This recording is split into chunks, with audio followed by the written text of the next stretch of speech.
இயக்கத்திற்கும் வணிகத்திற்கும் பல விஷயங்களை படித்தவர்கள், டாக்டர்கள், இன்ஜினியர்கள் உங்கள்கிட்ட வேகமாகும். ஐயோ, நாங்கள் செய்யக்கூடிய இந்த பணியின் நன்மை எங்களோடு போகக்கூடாது. எங்களோடு வாழக்கூடிய சமகாலத்திலே வாழக்கூடிய மக்களும் அதனை கலந்து கொள்ள வேண்டும். அவர்களுக்கும் இந்த நன்மை போய் சேர வேண்டும். இதுலேயே 2 வருஷம் தான் காலி ஆகிடுது. அதுக்கு மிகப்பெரிய எடுத்துக்காட்டு நம்மளுடைய விஸ்வநாதனுடைய சொன்னார்கள். வளர்ந்தார்கள் ஓதுறவர்களும் கேட்கிறேன், வாழ்ந்தவர்களும் கேட்கிறேன். நீங்கள் தெரிவித்து விடுங்கள். என்னிலே இருந்து 6வது பாகம் வெளியிட்டுள்ளார். புதுக்கல்லூரி ஆணையாளர் அப்துல் ஆடிட்டோரியத்தில் சிறப்பாக நடந்து கொண்டிருக்கிறது. இதில் எனக்கு இரட்டிப்பு மகிழ்ச்சி. ஒன்று, முஸ்லிம் அவருடைய 6வது பாகம் வெளியிட்டுள்ளார். அதே நேரத்தில் அது நான் படித்த இந்த கல்லூரி வளாகத்தில் வெளியிடப்படுவது மக்களிட்ட மகிழ்ச்சியாக இருக்கிறது. ஏனென்றால் என்னுடைய இளமை காலம், மாணவ பருவம் 1970 75 வரைக்கும் இந்த கல்லூரியில் நான் ஹாஸ்டலில் தங்கி படித்தேன். அதுதான் நம்மளுடைய ஃபார்மேஷன் ரொம்ப துணையாக இருந்துச்சு. 5 வருஷம் அலமதுல்லா. அந்த டைமில் ஒரு நல்ல மேனேஜ்மெண்ட் ரஷீத் சாப் அவர்கள் செக்ரட்டரியாக இருந்தாங்க. நாங்கள் மாணவர்களுக்கெல்லாம் குரான் வகுப்பு, ஹதீஸ் வகுப்பு நடத்துவோம். அவங்களுக்கு ரூமில் போய் புக்கெல்லாம் கொடுப்போம்.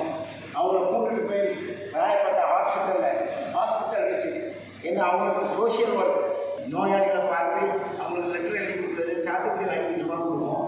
இந்த மாதிரி நிறைய வேலை செஞ்சுருக்கோம். மகாபலிபுரத்தில் நாங்கள் ட்ரைனிங் கேம்ப் நடத்துவோம். ஞாயிற்றுக்கிழமை உள்ள பிரியாணிங்கிறது அங்கே வந்துடும். அந்த நேரத்தில் உள்ள ரஷீஸ் அவர்கள் அப்பொழுதே இந்த ஏற்பாடுகளை செஞ்சு கொடுத்தாங்க. அதே நேரத்தில் 1972 நிறைய கோர்ஸுக்கு வந்துச்சு. அதே அடிப்படையில் இன்றைக்கு இப்போது சேரனாக இருக்கும் நமது சகோதரர் இல்லியாஸ் அவர்கள் தான் அவருடைய காலத்தில் இந்த கல்லூரி மிகப்பெரிய வளர்ச்சியை பெற்றது. ஏனென்றால் இன்றைக்கு நேக் அக்ரிடிஷனில் இந்தியா, அதாவது சென்னையிலேயே முதன்மையான கல்லூரியாக தேர்ந்தெடுக்கப்பட்டது. லயனார் காலேஜை விட பெரிய ஃபர்ஸ்ட் ரேங்க் எல்லாம் கைதட்டுகிறது. Very great achievement. ஏன்னா சென்னையில் உள்ள எல்லா கல்லூரியை விட முதல் கல்லூரியாக நியூ காலேஜ் தேர்ந்தெடுக்கப்பட்டிருக்கு. தமிழ்நாட்டிலேயே 2வது கல்லூரியாக தேர்ந்தெடுக்கப்பட்டிருக்கு. நீங்கள் எல்லாரும் பார்க்கலாம். நான் படிச்சிருந்த காலத்தில் உள்ள காலேஜுக்கு இப்போ உள்ள காலேஜுக்கு நிறைய வித்தியாசம். மாஷா அல்லாஹ். அவருடைய இந்த செக்ரட்டரிஷிப்பில் இதனுடைய மேனேஜ்மெண்ட், அவங்களோட ட்ரெஷரர் கீழே உட்காந்துருக்கிறார், வரமாட்டேங்கிறார் சரி. அவர் இந்த மாதிரி அவரோட சேர்ந்த மக்கள் எல்லாருமே சேர்ந்து ரொம்ப சிறப்பாக செயல்பட்டு இருக்கிறாங்க. இந்த கல்லூரி மேலும் பல சிறப்புகளை பெறுவதற்கு இறைவனிடம் நாம் எல்லோரும் துவா செய்வோமாக.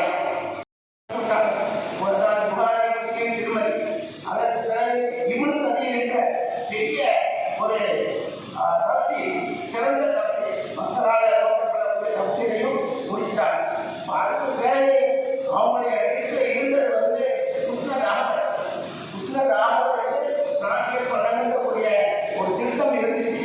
அதற்கான ஒரு மாநிலம் கூட அவங்க எடுத்துட்டாங்க, பப்ளிஷ் பண்ணாங்க. ஆனால் அதை கட்டளை பண்ணுறதுக்கு அவங்க முடியல.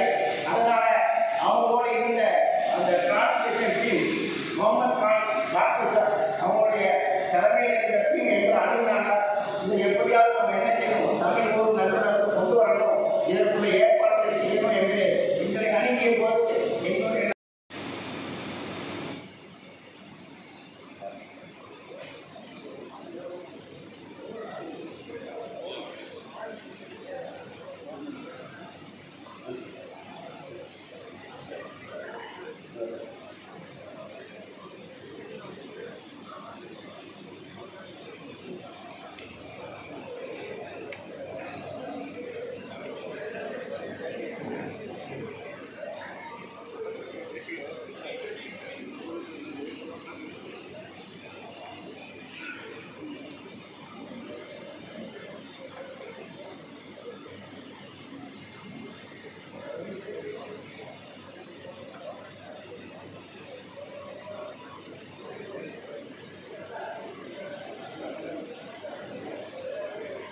அல்மதீனா அசோசியேஷன் நிறுவனர் மௌலவி எம்.ஏ. அஹ்மத் மீரான் பாக்கவி அவர்களுக்கு நூலின் பிரதி வழங்கப்படுகிறது.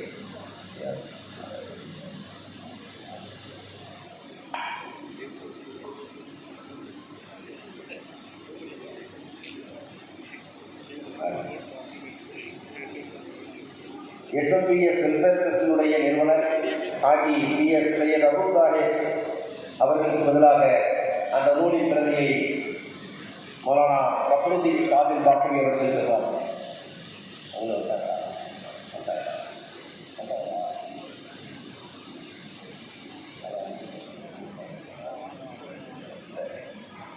ஆகி பி.எஸ். சையத் அபுல் தாஹிர் அவர்களுக்கு இந்த நூலின் பிரதி வழங்கப்படும்.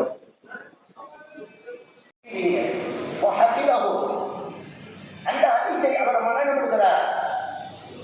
அடுத்து என்ன செய்கிறார் சொல்றாங்க தெரியுமா? அத்தாயும் பள்ளிகவும் அதை அவர் பிறருக்கு எடுத்து சொல்லுகிறார்.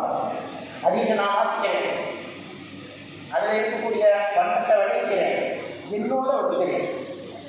என்ன வேலை சுயநலம் இல்லை. அதனால் ரசூலா சொல்றாங்க பள்ளி போகும் அடுத்தவருக்கு எடுத்து சொல்கிறார்.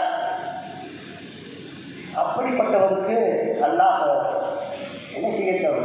வளர்ச்சியை தரட்டும். துன்யாவில் யார் செஞ்சதுவா? நாங்கள் செஞ்சதுவா இல்லை, ரசூலா செஞ்சதுவா. இதுவா வேணுமா? இந்த